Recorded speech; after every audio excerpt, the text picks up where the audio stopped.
it chapter by chapter, one bite at a time. So many adventures and mountains we can climb. Take it word for word, line by line, one bite at a time.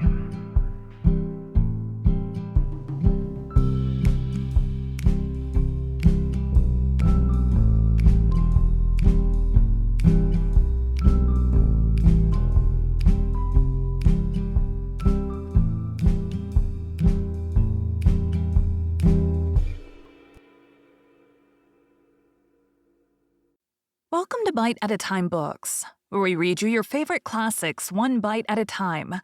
My name is Bree Carlile, and I love to read, and wanted to share my passion with listeners like you. If you want to know what's coming next and vote on upcoming books, sign up for our newsletter at biteatatimebooks.com. You'll also find our new t-shirts in the shop, including podcast shirts and quote shirts from your favorite classic novels. Be sure to follow my show on your favorite podcast platform so you get all the new episodes.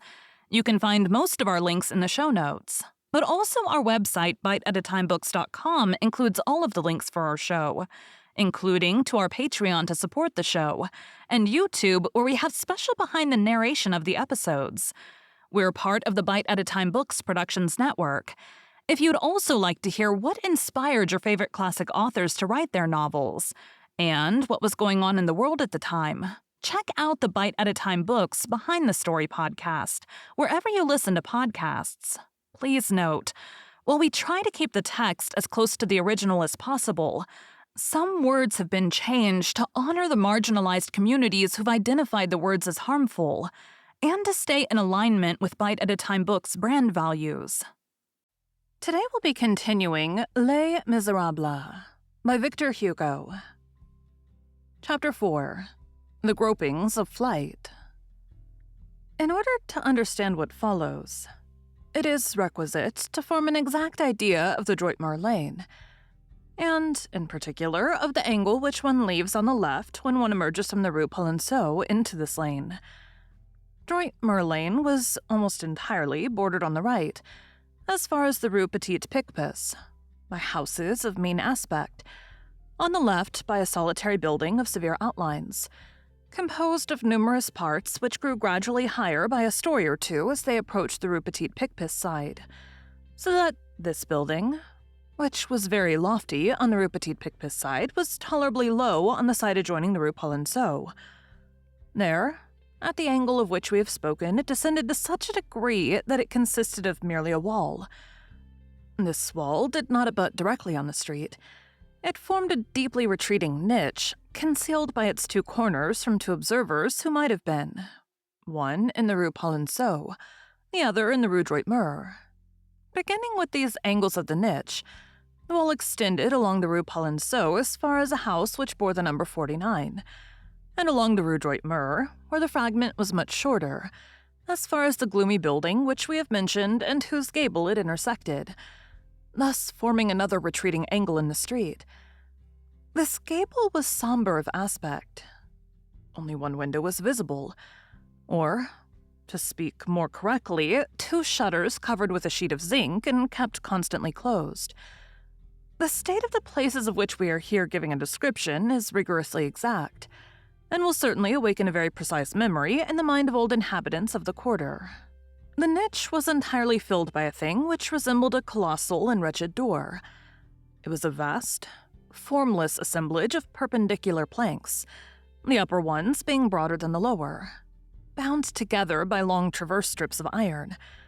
At one side there was a carriage gate of the ordinary dimensions, and which had evidently not been cut more than 50 years previously. A linden tree showed its crest above the niche, and the wall was covered with ivy on the side of the Rue Polonceau. In the imminent peril in which Jean Valjean found himself, this somber building had about it a solitary and uninhabited look which tempted him. He ran his eyes rapidly over it.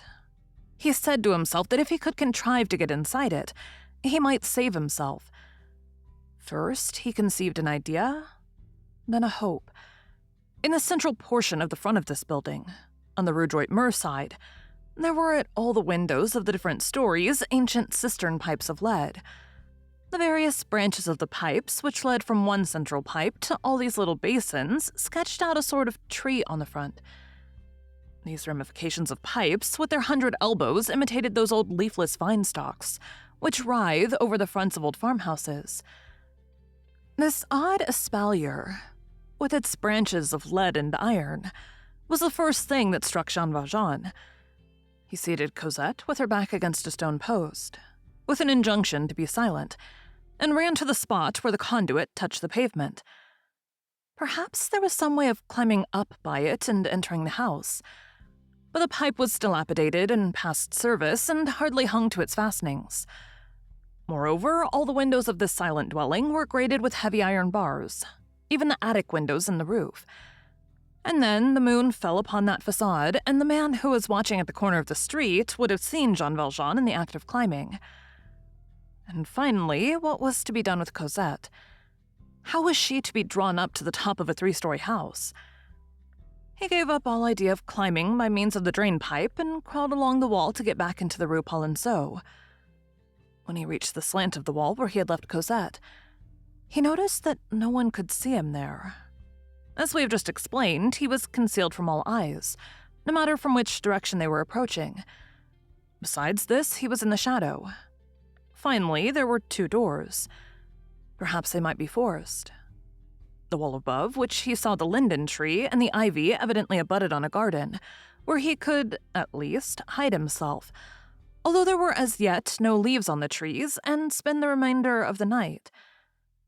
Time was passing. He must act quickly. He fell over the carriage door and immediately recognized the fact that it was impracticable outside and in. He approached the other door with more hope. It was frightfully decrepit.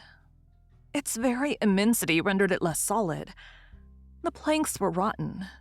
The iron bands, there were only 3 of them, were rusted. It seemed as though it might be possible to pierce this worm-eaten barrier. On examining it, he found that the door was not a door. It had neither hinges, crossbars, lock, nor fissure in the middle. The iron bands traversed it from side to side without any break. Through the crevices in the planks, he caught a view of unhewn slabs and blocks of stone roughly cemented together, which passers-by might still have seen there 10 years ago. He was forced to acknowledge with consternation that this apparent door was simply the wooden decoration of a building against which it was placed.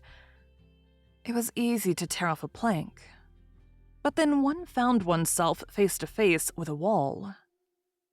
Thank you for joining Bite at a Time Books today, while we read a bite of one of your favorite classics. Again, my name is Bree Carlile, and I hope you come back tomorrow for the next bite of Les Miserables. Don't forget to sign up for our newsletter at biteatatimebooks.com and check out the shop. You can check out the show notes or our website, biteatatimebooks.com, for the rest of the links for our show. We'd love to hear from you on social media as well.